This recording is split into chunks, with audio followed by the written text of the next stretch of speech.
Tô aqui mais uma vez com vocês pra gente hoje conversar, ter uma conversa super especial, super bacana. Mais uma vez com o Breda. O Breda aceitou mais uma vez conversar conosco.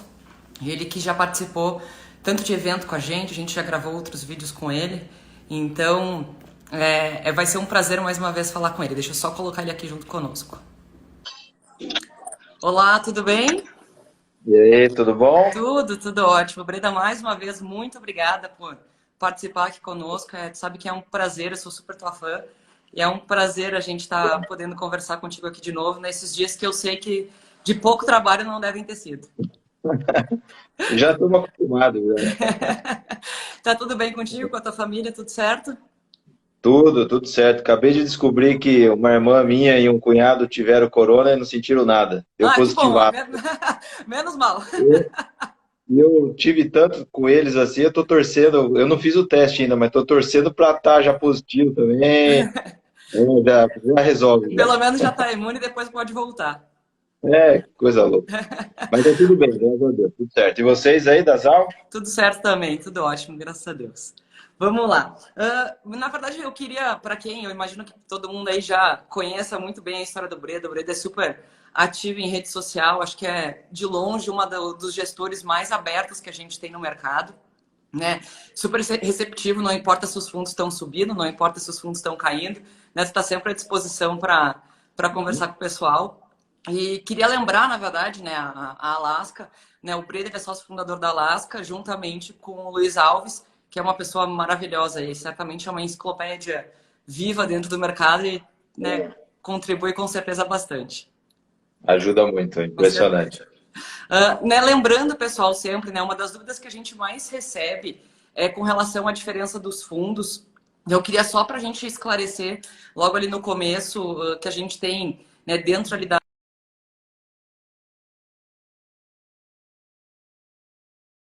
Long Only. Oi, vamos ver se tu voltou. Para mim tá ok. Voltou? Voltou?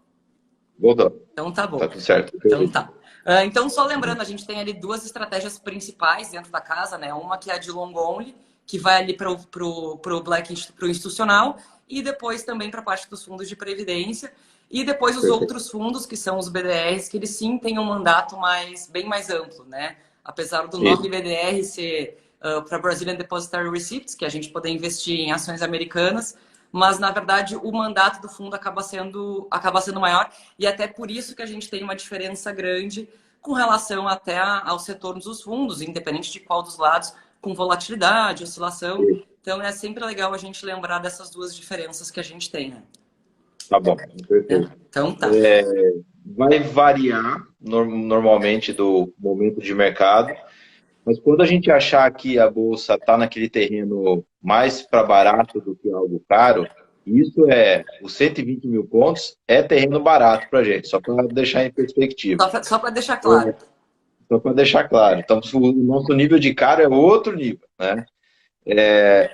Nessa área, né, de preços, o BDR ele tende a estar mais comprado.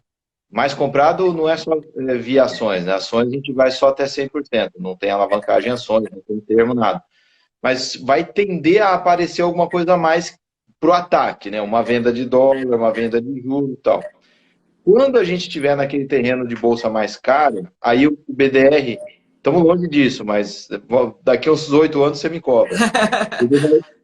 Ele vai tender a estar bem menos volátil. Índice vendido, proteções, compra de juros, compra de CDS do Brasil, o que tiver o que der para fazer, né?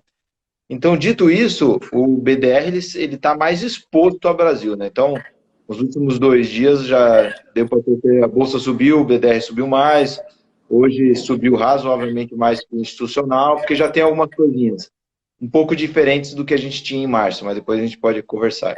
Claro, claro. Até uma coisa que é legal, né? Eu lembro que uma posição que vocês carregavam bastante ali no BDR era que vocês tinham uma exposição ali também na parte de juros e de dólar, as duas vendidas. Vocês tinham vendido juros lá nas alturas, né? Acho que, se eu não me engano, a 17, alguma coisa assim. E era uma Foi posição bem que vocês violento. estavam carregando, que elas até estavam se compensando ali pelo tempo. E aí depois com o mercado, do jeito que ele caiu, com tudo que a gente teve de mudança tão repentina, Essa é uma posição que vocês zeraram, vocês reconstruíram ela depois de alguma forma? Não, a gente zerou ali entre o dia 19 de março, 23, 24, mais ou menos. A gente está voltando aos poucos para o câmbio. Uhum. Bem pequeno. Por que é menor? A gente saiu do câmbio no 4,90. Então tá uma beleza para vir agora. Mas por que a gente vem com mais lentidão? Porque a gente não se sente tão seguro sem ter os juros. Os juros é a nossa coragem para vender o dólar. O dólar ele pode ir subindo tanto quanto os juros for cortado. Só que agora a gente tem duas inseguranças. Primeiro, o juros está chegando num patamar super baixo no Brasil, coisa impensável. Está na curva de juros, se você considerar ainda hoje, alguma coisa entre 50 e 75 pontos de corte, entre meio e 0,75, já na primeira reunião agora, fora as outras. Então, assim, a gente está com 3,75. Você imaginar que a Selic vai para 3 ou 2,5, haja estômago para você apostar na venda. Então, como a gente não vai ter tão cedo esse tipo de posição, a gente tem que voltar para o dólar, aí sim, tentando fazer um pouco de market timing, que a gente não precisava fazer. Se você tem um combo, é como se fosse comprar Petrobras ON e vender Petrobras PN. Você está fazendo uma arbitragem, tanto faz. Agora, se você vai vender Petrobras seco, você tem que fazer uma lição de casa melhor. Então, é mais provável que a gente volte no dólar de uma forma mais seca, sem a perna dos Dos juros. juros. Então, a gente já tem um pouquinho. É pouco. Já tem alguma coisa. 10 pontos já tem. Só que o Black não é só isso, né? Bolsa, juros e câmbio, né? Dá para fazer um monte de outras coisas. Dá para ter opções, comprar opções de bolsa, comprar opções de outros mercados, mas em essência o que o Black tem hoje é uma carteira que tende a ganhar mais que o institucional se a bolsa recuperar. Sim. Como a gente acha que a bolsa recupera, e o intervalo para a gente, que a gente está colocando para ter uma margem de segurança boa é 2 anos de recuperação, então a gente acha que até março de 22 a gente recupera. Então, a gente está montando estruturas que tendem a ganhar muito dinheiro se isso ocorrer. Então, é o que vai diferenciar, por enquanto, a performance do BDR para o institucional, essas coisinhas a mais que está um pouco pequena ainda, dá para aumentar, mas a gente vai vir com calma. Sim. Até a parte de opções também é legal a gente comentar que vocês usam muito também esses artifícios de mercado até para poder usar para poder comprar outras posições, entender quando algum ativo está barato, né? É Perfeito. legal que vocês conseguem usar o mercado, né, para tentar trazer mais valor para dentro do fundo também, e até aproveitar mais oportunidade, né? Isso aí, exatamente. Né? Tá sabendo. Não, eu já disse, eu gosto de verdade, não é da boca para fora. Com relação, né, o que a gente aqui no Brasil, a gente não consegue nunca ter uma crise de uma vez só, né? Ou o Brasil é um lugar maravilhoso, né? É para poucos esse lugar, né? Tanto ser Exato, empresário, gestor de fundo, não importa que a pessoa está fazendo, né? E nos últimos exato. dias o que não faltou, né, foi noticiário, tanto a gente já está passando pelo problema do coronavírus já há algum tempo, mas aqui no Brasil a gente continuou tendo ainda mais noticiário interno. E, de alguma forma, isso acaba impactando na parte de ações, né? Contando a carteira que vocês tenham, que é a mesma, né? A carteira do institucional e dos outros fundos são as mesmas ações, né? Isso... E teria uma chance de diferenciar nessa crise, mas quando que a gente vai ter uma carteira diferente? Quando a gente vê BDRs mais baratas, no caso, do que ações brasileiras. Aí o Alaska Black BDR ele poderá ter ações americanas, no institucional não. Só que, em grosso modo, o S&P caiu de 3.000 pontos, 3.200 para 2.300, né? Se ele tivesse caído para 1.500 pontos, tivesse dividido por 2, acho que algumas ações americanas a gente teria comprado, mas não deu. Não barateou tanto quanto as ações brasileiras. Então, se a gente tiver 100% no Brasil, as carteiras são iguais. Sim, né? E mesmo com essa mudança, assim, a parte política, de alguma forma, faz vocês mesmos, por mais que seja de velho investem, o trabalho que vocês fazem um trabalho de acompanhamento super grande com as empresas. De alguma forma, esse tipo de movimento que a gente tem aqui no Brasil faz vocês repensarem algum tipo de posição, eventualmente alguma coisa mais ligada a parte estatal? Alguma posição que vocês tenham no fundo que possa ser mais influenciada por esse tipo de evento? É assim, o que acontece no mundo da política tem chance de mudar a nossa opinião sobre empresas, não é totalmente apartado. Então, mas são coisas muito grandes, né? Então as pessoas tendem a achar que qualquer noticiário, o Moro saiu, entrou o cara da BIM no ministério. Não, isso aí não muda nada, não faz nem cócegas. Mas tem chance. Vamos supor, se no próximo governo a gente tem uma cabeça, uma mentalidade onde o Estado deveria utilizar as empresas estatais para empurrar a economia para frente, tipo, dane-se o acionista do Banco do Brasil e a Petrobras. Aí a gente revê a nossa opinião sobre empresa estatal. Aí não dá para ter empresa estatal, né? Sim. Que não é o caso por enquanto. Se alguma coisa é aprovada no Congresso que mude o marco regulatório de algum setor, então muda o setor de energia, ou muda os royalties do minério para Vale, isso tem chance de mudar o nosso investimento. Então, assim, a nossa opinião sobre as empresas não está imune ao que vem de Brasília. A gente sempre leva em consideração. Mas vou dar um exemplo bem prático. Na sexta-feira, no meio da tarde, liguei para o Luiz Alves, né? Está na casa dele, eu estou aqui e tal. Falei, Luiz, você viu a declaração do Moro, o pronunciamento? Aí o Luiz Alves me falou, nem perdi tempo. Então, o que aconteceu não está nem perto de ser algo que altera a nossa opinião sobre isso, só para você ter uma ideia. Sim. Mas isso não quer dizer que coisas de Brasília não possam alterar a nossa opinião. Claro, claro. Né? E dentro dessa, né, dentro do que vocês hoje estão enxergando de movimentos, até eventualmente uma saída do Guedes influenciaria mais, eventualmente, em alguma mudança de posição? Sendo que hoje ele, né, é quem sustenta o mercado ali, é o Guedes, né? Sim, teria chance. Como que seria um movimento que para a gente não mudaria nada? É se a saída do Guedes também não implica numa mudança de mentalidade do governo. Se o governo continuar com a cabeça de concessão, privatizações, responsabilidade fiscal, não para esse ano, porque esse ano todo mundo é irresponsável no mundo inteiro. É gastar para conter a pandemia e tal. Mas ainda existe ali um time de técnicos que preza pela responsabilidade fiscal. Então, por enquanto, a gente vê que o pessoal ali não está rasgando o livro e voltando naquela matriz macroeconômica lá atrás. Então, se a saída do Guedes significa que a gente vai regredir totalmente na mentalidade, e aí isso muda a nossa opinião aqui. Provavelmente a gente começa a procurar alternativas para segurar o portfólio, comprar proteção no Risco Brasil, no CDS, ou a gente começa a pensar no câmbio, a gente vai usar de alguma forma, mas tem que ser muito drástico. Vou te dar um exemplo. Quando a gente saiu dos Estados Unidos em 2015 e compramos ativos brasileiros, 100% brasileiros, foi um processo que começou em março de 2015, em maio mais ou menos, a gente já estava totalmente comprado no Brasil. Então a gente comprou o Brasil em maio de 2015. Era governo Dilma recém-eleito, Tom Bini, Nelson Barbosa, já viu, né? Lembra como é que era aquela turma. Então, também não nos inviabiliza. Só que faz você ser mais cuidadoso e exigir mais desconto para comprar ativo aqui no Brasil.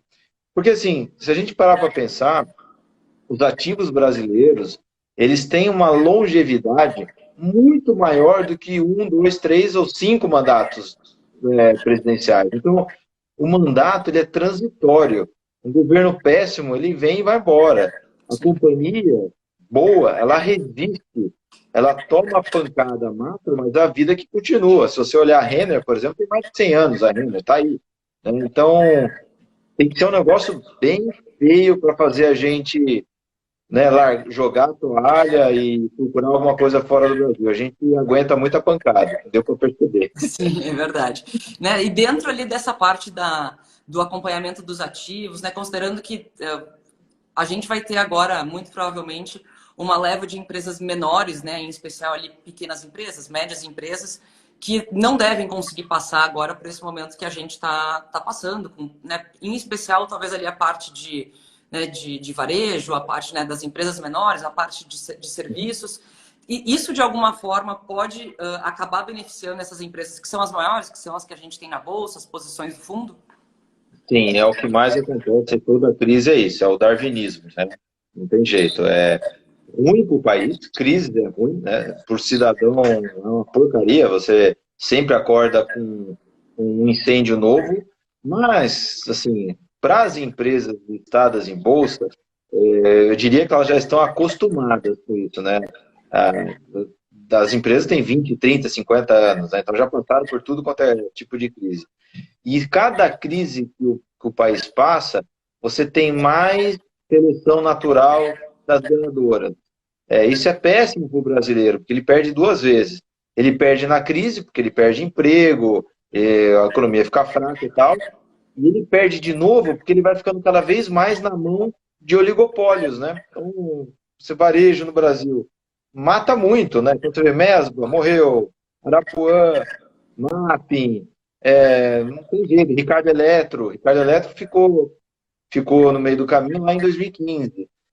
Então, assim, a Renner, a Magazine, com 60 anos, elas vão ganhando um market share de forma muito acelerada, porque elas sobrevivem. Então, na saída dessa crise, a gente vai ver uma economia machucada, depreciada e tal, mas as sobreviventes, que normalmente estão na bolsa, as entrevistadas, as grandes e tal, elas vão ter mais mercado para elas, mais margem de lucro, mais poder de barganha com o fornecedor. Então, assim, se a empresa não ficou pelo meio do caminho, não quebrou, ou não precisou de um mega de um aumento de capital para diluir o minoritário, tende a ser, no médio prazo, algo benéfico.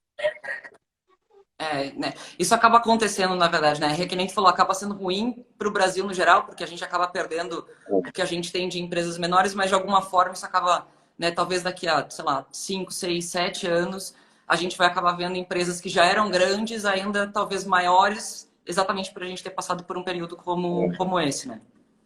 Isso é muito difícil para o investidor que está começando dissociar, porque na cabeça dele é tudo a mesma coisa. As empresas que ele lê no jornal, o setor de shopping está com dificuldade. Verdade. Aí ele acha que está ruim para o Iguatemi e para a Multiplan. Não, não é. Aí é outra coisa. Então, existe uma realidade paralela, que às vezes converge, é parecido, mas depois separa de novo. Então, quando você faz paralelos do que está acontecendo com o PIB, com as notícias, e daí você sai concluindo diretamente algo para a Bolsa, você vai tender a errar. Tem que tomar cuidado, tem que olhar a Bolsa como uma entidade separada. E é fácil de perceber isso na prática, que se você vê o histórico do Luiz Alves Pais de Barro, falando com a gente, ou o Barsi, ou o Parisotto, o pessoal mais antigo da Bolsa, eles não sabem quem que vai ganhar a próxima eleição, eles não sabem o que está sendo discutido no Congresso, qual que é a PEC que está sendo votada, ou eles não ficam fazendo projeção de PIB para o país, mas eles estão assim, especialistas focadíssimos em algumas empresas, né? Então, se fosse importante tentar adivinhar o que vai acontecer com o PIB, para daí você investir em bolsa, eles estariam perdendo bem mais tempo para tentar fazer projeção de PIB, e não estão, né? Nem perdem tempo aí. É a velha escola fazendo o que eles sempre fizeram, que é estudar a empresa de verdade, né? Por isso que eu liguei pro Luiz e falei, o que você achou? Ele falou, nem perdi tempo, porque é perda de tempo. Ver o que o cara tá falando. Deixa eu ver aqui o balanço que é melhor. Exatamente. E aí, até entrando nessa parte, agora a gente vai começou já ter uma leva aí de balanços sendo divulgados. E como é que vocês acreditam que isso, né, com relação à precificação das ações, na verdade, a precificação da empresa e a diferença que a gente tem, né, entre a economia real, que a gente provavelmente vai começar a sentir impacto depois. A gente viu uma recuperação da Bolsa muito forte, da mínima até agora, e também muito rápida, né? Como é que vocês estão enxergando isso, né? A precificação do ativo como empresa, efetivamente, né? Entre a diferença ali de valor e preço ali. Como é que vocês estão enxergando esses impactos? Olha, assim, óbvio que é muito específico, companhia por companhia que você tem que olhar, mas vou dar alguns exemplos. Se você pegar a Vale, não teve qualquer tipo de impacto a crise. Vou falar só operacionalmente. Operacionalmente não tem impacto nenhum. Ela está embarcando minério para a China, o preço do minério não caiu. A Rumo faz transporte de grãos, né, de commodities na ferrovia, leva para o porto, também não mudou nada. Suzano melhorou, porque o dólar subiu e o preço da celulose em dólares subiu, não mudou nada. E aí, esse é o campo das empresas que não mudou nada. E você tem aquelas que mudou muito. Você pega lojas Renner, fechou as lojas. Shopping, está fechado. Né? Então você tem os dois extremos, o que aconteceu nada e o que aconteceu alguma coisa drástica no curto prazo. Essas que foram afetadas em 2020, vamos fazer uma conta meio boba. Se você pegar o ano de 2020 e você zera esse ano da companhia, fala, é um ano perdido. Você não teve lucro nenhum, teve prejuízo, um ano péssimo. Um ano de uma companhia, um ano curto, né, o ano que está acontecendo agora, dependendo da empresa, dependendo do fluxo de caixa que ela tem, do perfil, esse primeiro ano vai representar algo entre 3, 4 até 8% do valor da empresa. Então, se você rasgar 8% de uma companhia, na verdade, a ação deveria se desvalorizar. Olha, você perdeu o ano 2020, a ação perde 8% de valor. Bom, claramente, as ações perderam muito mais preço do que 8%, no geral. Umas caíram 60%, 50%, 30%, tal. Por quê? Aí a gente volta lá naquele gráfico que eu, de vez em quando, eu coloco no Twitter e tal, onde eu mostro que o preço da ação, ela acompanha muito o lucro líquido de curto prazo da ação. O que a gente vai ver nos próximos meses? O primeiro trimestre já fechou, acabou em março. O mês de março já pegou em cheio pandemia, então loja fechada, economia fraca, tal. Então o primeiro trimestre vai ser, quando começar a ser divulgado, um trimestre ruim. Teve um janeiro muito bom, um fevereiro esquisito e um março péssimo. O segundo semestre já pegou um mês péssimo, abril, a gente fechado, maio, parece que alguma coisinha vai ensaiar uma volta, e talvez junho a gente comece a sair da quarentena. Então vai ser um trimestre também péssimo. E aí o segundo semestre a gente vai começar a falar sobre recuperação. Não é voltar exatamente ao nível de atividade de janeiro, não é isso, mas o papo com as empresas já vai ser um papo bom, de recuperação, de retomada e tal. Então, assim, a recuperação na bolsa, dos preços das ações, pode ser que seja um pouco rápido, tanto quanto foi a queda, porque o mercado vai tentar antecipar os resultados. Então, caiu muito rápido antes de ter qualquer resultado negativo, né? Então, ela pode subir rápido antes de ter qualquer resultado positivo, só na base da expectativa dos próximos meses. Então, é possível que o mercado faça uma recuperação em V, né? O pessoal está falando letras, em V, em U, W, L. L, tem de todos os tipos. Então, assim, o mercado pode fazer uma recuperação em V, preço. Só que a economia, em geral, na minha cabeça, tende a ser um L com uma perninha um pouco mais inclinada. Porque muita gente vai ficar pelo meio do caminho, teve desemprego de verdade e tal. Só que o PIB recupera assim, né? E o lucro das empresas da Bolsa recupera assim. Porque você tem ali as top setoriais. Então, mas isso é um jogo para tentar adivinhar o que vai acontecer com o preço das ações no curto prazo. É muito difícil, depende dos outros e tal. Mas normalmente é isso. Depois de uma queda muito drástica, de uma crise severa, se você pode fazer paralelo com 2008, aquela pancada da Lehman Brothers ou outra, a Bolsa tende a ficar meio ano, 9 meses, meio boba, meio de lado, tipo, tenta recuperar, cai, depois recupera. Então, assim, a gente está nesse período ainda, né? A gente mal caiu, né? Passou um mês e meio no máximo, está muito cedo para recuperar, normalmente, mas pode, né? Porque foi tão rápido. Essa queda que a gente teve em março, ela não foi a maior queda que a gente já viu, não foi nem a maior queda de mercado que a gente já observou, mas ela foi a mais rápida. Ela foi muito, muito violenta. E aí é meio simétrico, né? Geralmente a volta é meio parecida como foi a sua queda. Então, se você olhar, a Bolsa ficou sofrendo lá em 2014, 2015, 13, 14 e 15, sofrendo, morrendo, né? E aí depois você vê que a recuperação também é análoga. Sobe 2016, 17, 18, ela fica replicando o jeito que foi a queda, inverte sinal e se desenvolve a recuperação. Então pode ser muito rápido, porque a queda foi muito rápida. Né? Diferente, eventualmente, do que a gente pode ver dentro das empresas de verdade, que realmente Isso. devem demorar aí né, pelo menos dependendo do setor, né, e até entrando ali nessa... O que vocês conseguiram ver depois que a gente teve ação, né, que nem tu tinha falado antes, mesmo que a gente tenha tido empresas que às vezes tenham sido menos impactadas, por exemplo, uma Vale ou uma Suzano, né, que se a gente for olhar não faria tanto sentido cair do jeito que elas caíram, já que no negócio delas a gente não estava tendo esse mesmo impacto do que talvez dentro de uma loja Renner, por exemplo, que nem tu falou que está fechada.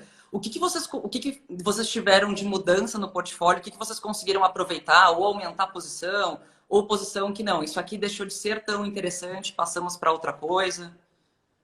Olha, o que teria muito potencial de se tornar não interessante é aquele tipo de negócio que mudou estruturalmente ou a base acionária mudou estruturalmente. Vou dar um exemplo. Companhia aérea. Companhia aérea, estruturalmente, a companhia não vai mudar, porque as pessoas vão estar voando de avião, talvez um pouco menos no curto prazo, viagens de business, porque, sei lá, o pessoal vai preferir fazer mais conference call e tal, pode mudar um pouco o volume, mas em essência as pessoas vão continuar voando.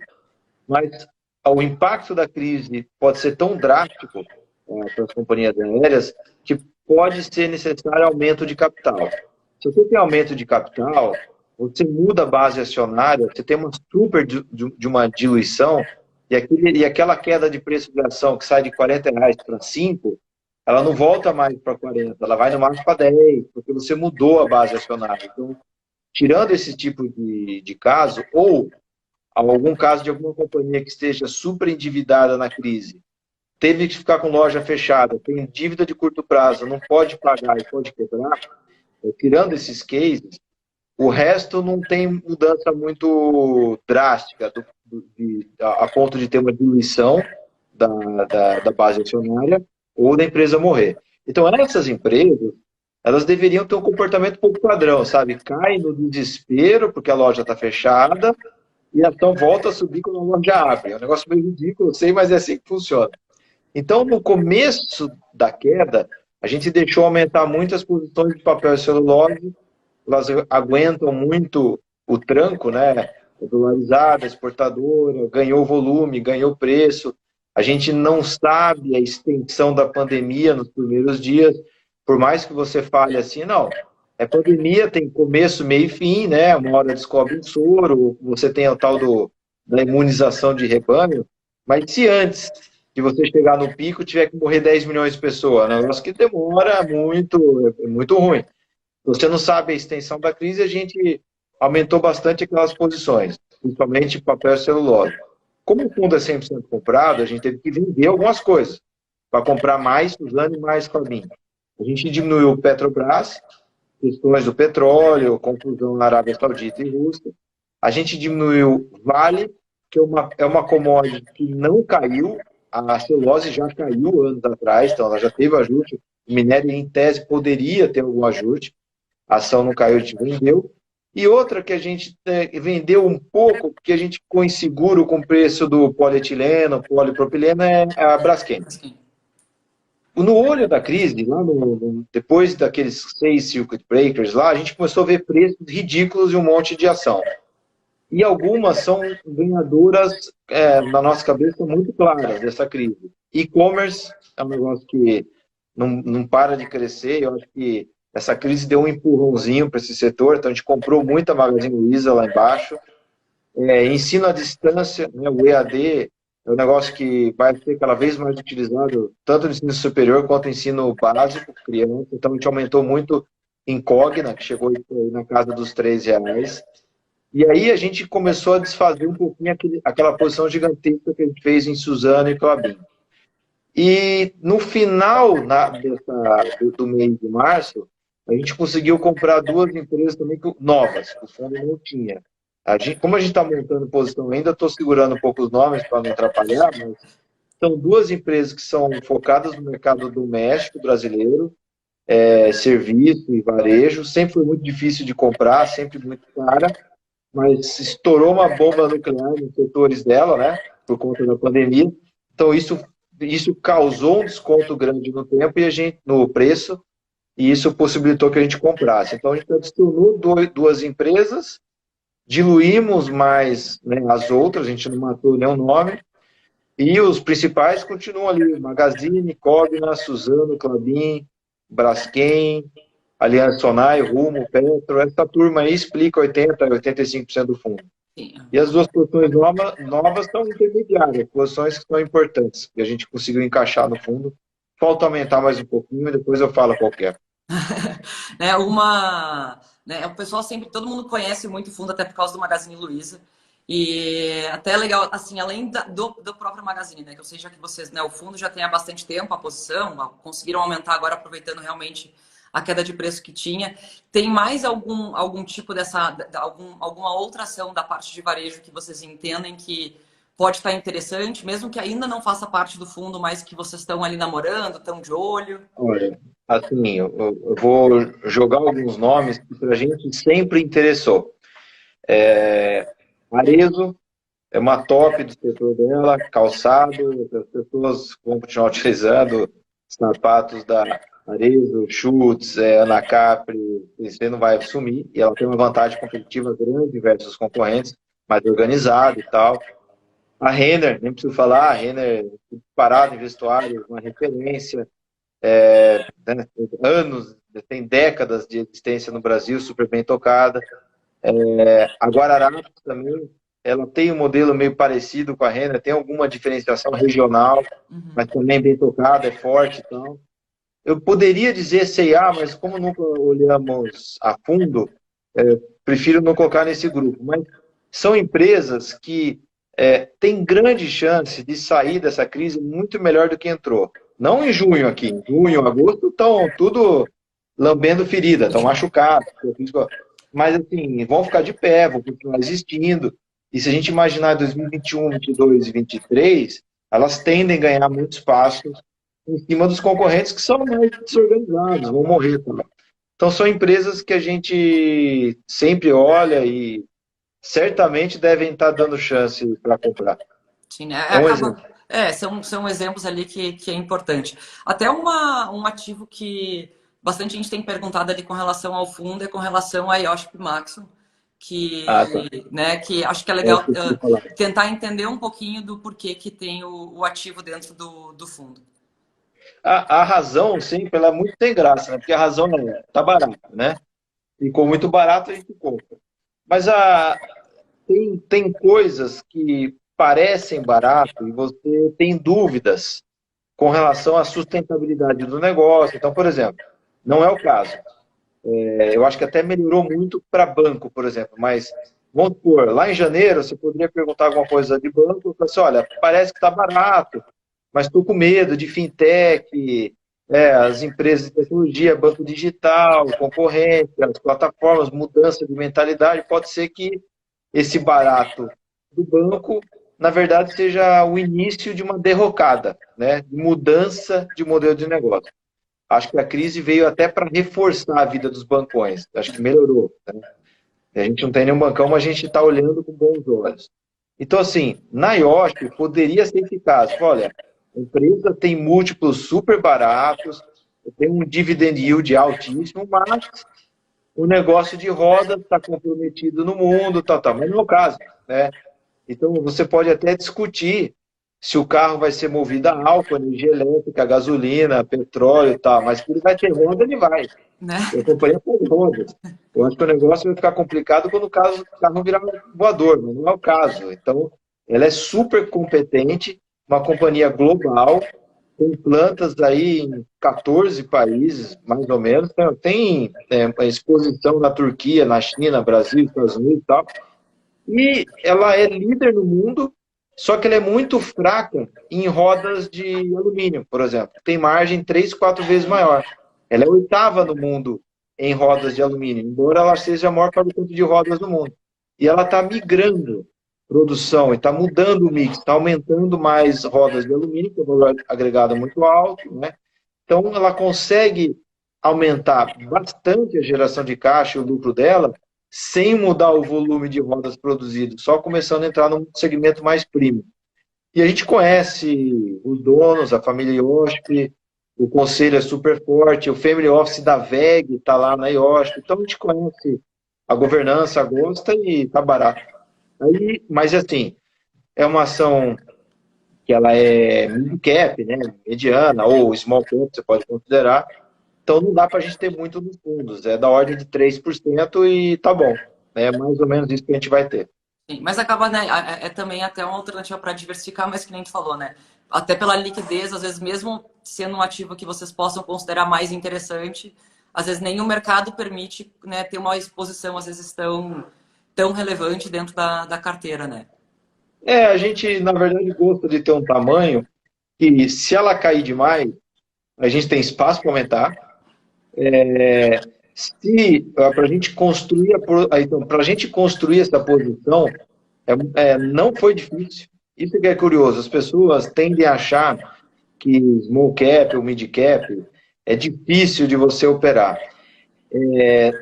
Tem uma questão, tem um detalhe. Se você precisa vender uma ação quando você não quer, porque o fundo está tomando resgate, você tem que vender de qualquer jeito, você vai ter dificuldade mesmo.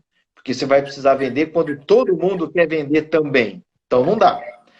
Se você tem capital proprietário grande, você não tem esse tipo de medo de resgates e tal, quando que você opera a ação de verdade, se você é um velho investor, você compra quando está todo mundo vendendo. Então você acha liquidez. E você vai vender quando virou aquela festa, virou moda, tá todo mundo querendo comprar. Então é fácil de vender e fácil de comprar se você é de fato contrário, entendeu? Então a gente não teve dificuldade. Aliás, nessa crise, qualquer coisa que você quisesse comprar, você comprava fácil. Estava todo mundo vendendo. Exatamente. Até quero te fazer só mais uma pergunta, depois a gente tem algumas perguntas aqui que eu vou te passar, que o pessoal tá nos questionando aqui. Com relação a essa parte dos resgates e tudo mais, eu digo, né, eu tô no mercado já há bastante tempo, eu passei pela crise de 2008, e quando a gente começou a ver o movimento de mercado agora, o que a gente imaginava era que a gente fosse ter um volume de resgate muito grande dentro tanto da parte das carteiras de renda variável, efetivamente, quanto dos fundos de renda variável. Mas, para nossa surpresa, não foi isso que aconteceu, né? A gente não teve esse fluxo de resgate. Inclusive, a gente teve investidores que tinham caixa, que estavam preparados para, eventualmente, esses momentos, fazerem novos aportes. Isso também foi uma verdade dentro dos fundos da Alaska? Vocês também enxergaram isso acontecer? Ó, tudo que você falou bate com o que a gente viu. Foi surpresa para a gente. Eu não imaginava que iria ter esse comportamento.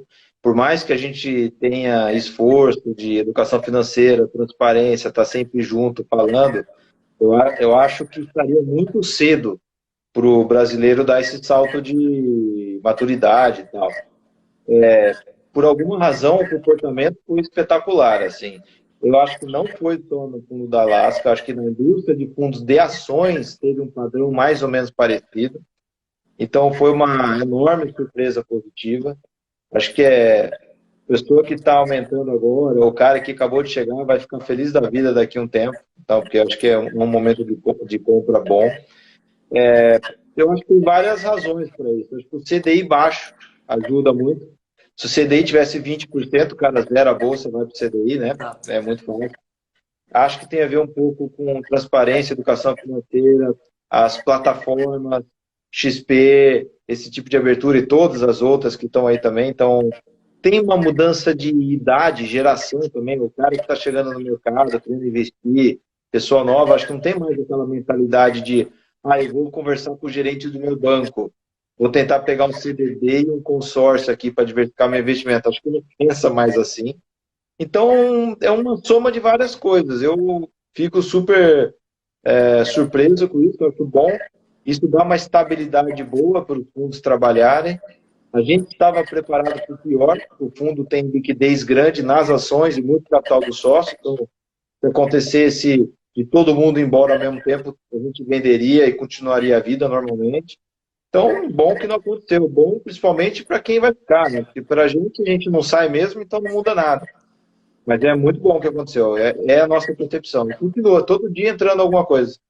Isso realmente foi surpreendente, assim, né? Para a gente também. Que nem tu falou, né? Isso aconteceu tanto nos fundos de vocês que a gente distribui, mas também em diversos outros fundos da indústria, né? Então, foi realmente muito positivo. E claro, né? Eu concordo contigo que a questão da gente estar com o CDI tão baixo, com a tendência de continuar caindo, o investidor que tem perfil para entrar em bolsa acaba se sentindo eventualmente confortável, mesmo estando num mercado com mais volatilidade, né?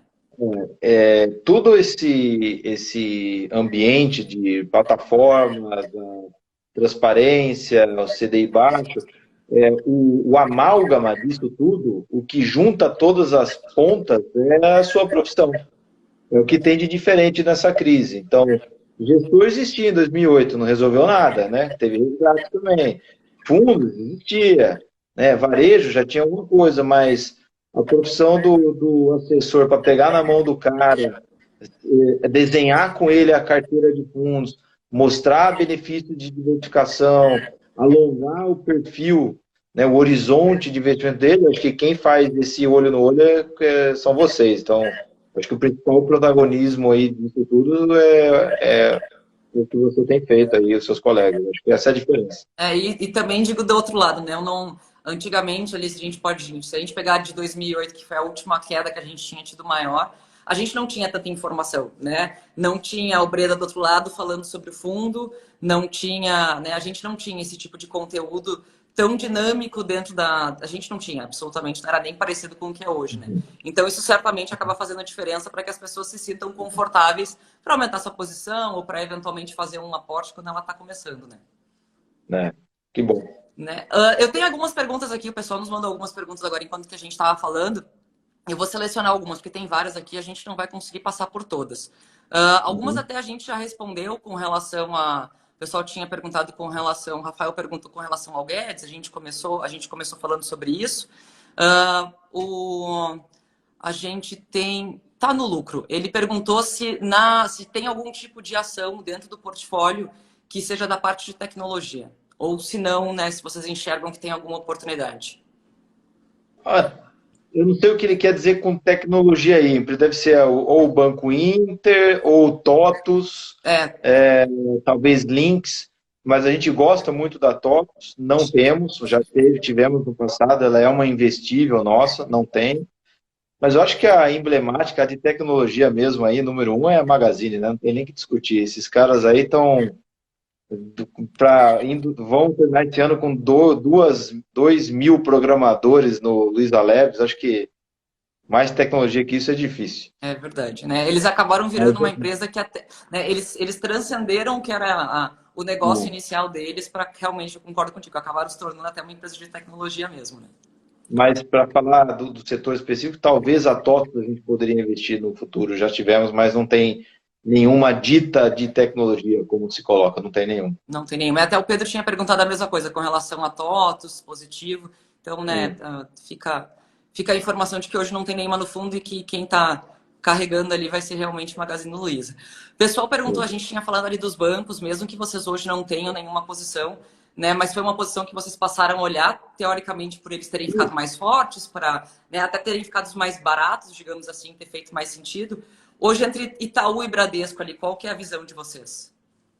Olha, eles ficaram mais barato, mas outras coisas também ficaram. Então é sempre no relativo que a gente tem que olhar. Só que o recado, acho que mais importante sobre bancos é que a nossa opinião sobre eles melhorou. Acho que a crise evidenciou que esse papinho de empresa de tecnologia que fica queimando dinheiro todo mês não se sustenta. Ou você deixa uma empresa de pé para gerar caixa e andar com as próprias pernas, ou para de brincar, né? Então, se a gente está vendo o que está acontecendo com o SoftBank, esse negócio de WeWork, é legal, empresa de tecnologia, né? Crescendo muito, mas se não dá dinheiro, você montou empresa para quê, né?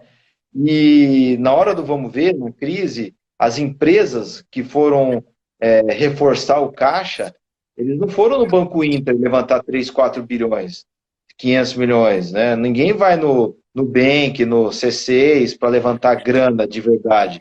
Você vai no Bradesco, no Itaú, Banco do Brasil e tal. Então, onde tem dinheiro de verdade é nesses bancões.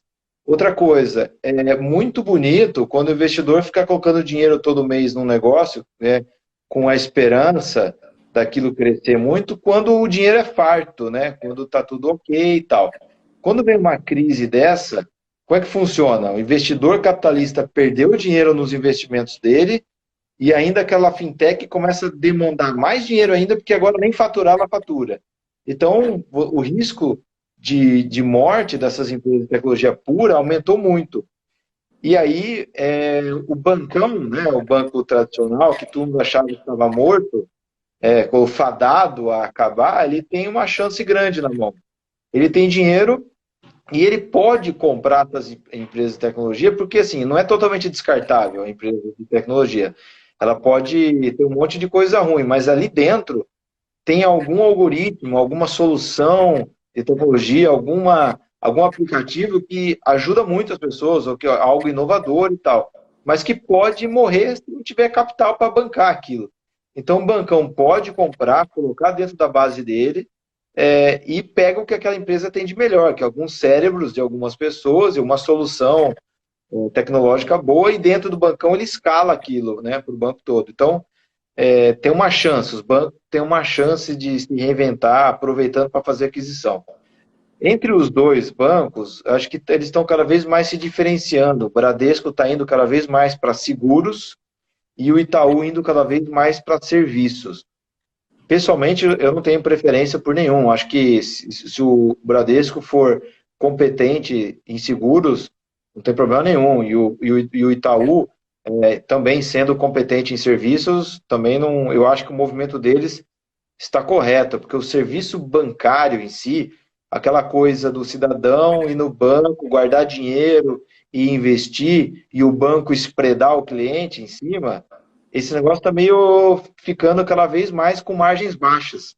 Porque o cliente, a pessoa vai saber cada vez mais investir sozinha, né, via plataformas ou utilizando assessores, que é um negócio muito mais dinâmico, muito mais focado, mais barato para ele também, então ele ganha de todas as formas.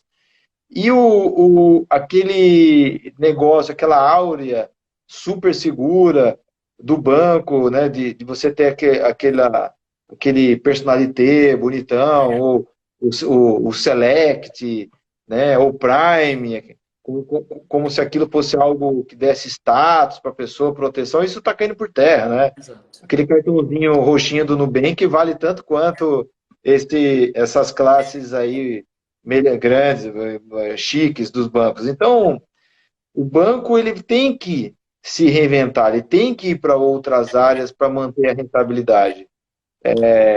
Então, olhando o movimento dos dois bancos, a gente acha natural, né? O Bradesco indo para cada vez mais aquilo que é o DNA dele também, que onde ele é forte, que é seguros, e o Itaú, muito esperto, indo para. Comprou ali a rede, comprou o pedaço da XP, e vai comprar o que aparecer.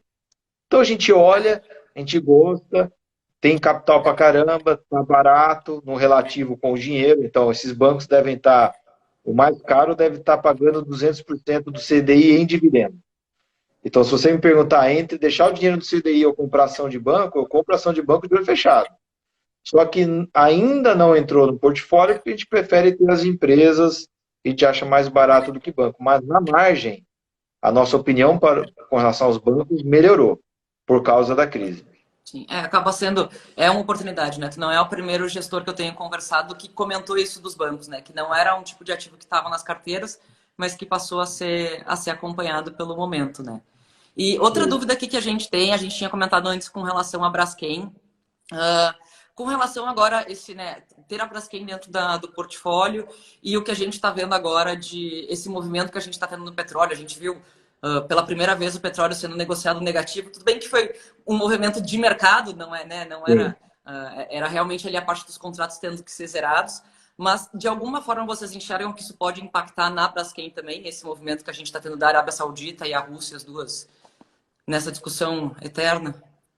Já está impactando. Já está impactando forte, e petróleo para a Braskem, na verdade o NAFTA, né, é custo.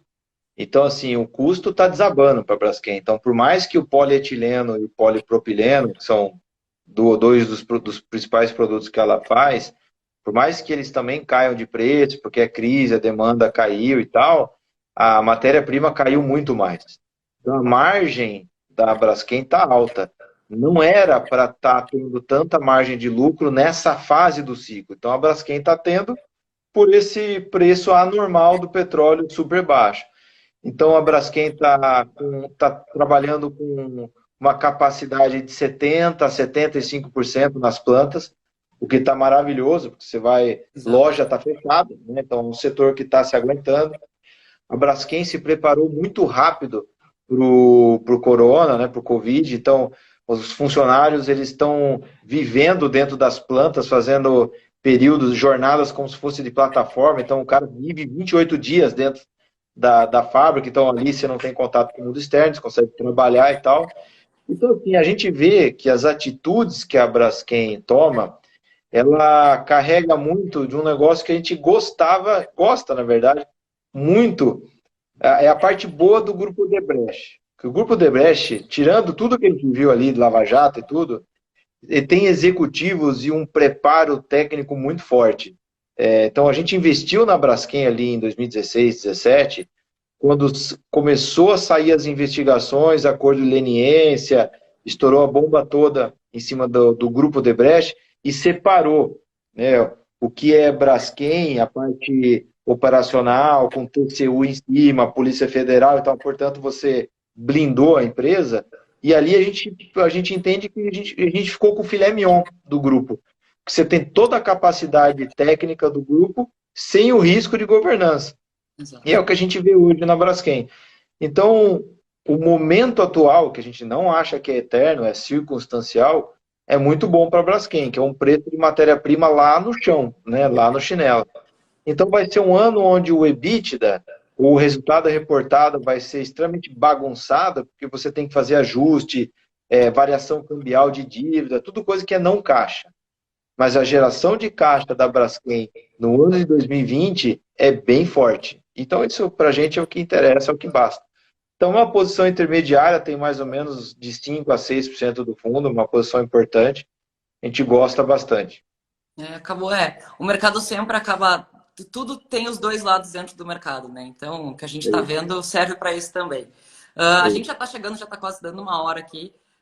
Quero te agradecer mais uma vez pelo teu tempo, pelas tuas explicações. Eu sempre digo que é sempre uma aula poder conversar contigo. Vocês são super abertos com relação ao fundo, com relação às estratégias de vocês, né? E é realmente um prazer poder te ter aqui com a gente de novo. Não, eu que agradeço e quando você puder aí também circular aí, a gente faz mais uma presencialmente lá. Eu sei que você faz tudo, grava, transmite, workaholic aí, então sempre à disposição. Se quiser, daqui a um tempo a gente dá um update aí também, mas por hora essa é a carteira e a gente está razoavelmente otimista com a recuperação. Está se mostrando mais rápido do que a gente imaginava. Concordo contigo, eu também acho. E até quero convidar para quem ainda não está nos seguindo, para nos seguir aqui no Instagram. A gente também, até o Breda comentou, a gente também tem um canal no YouTube que a gente faz diversos vídeos com gestoras, com informações.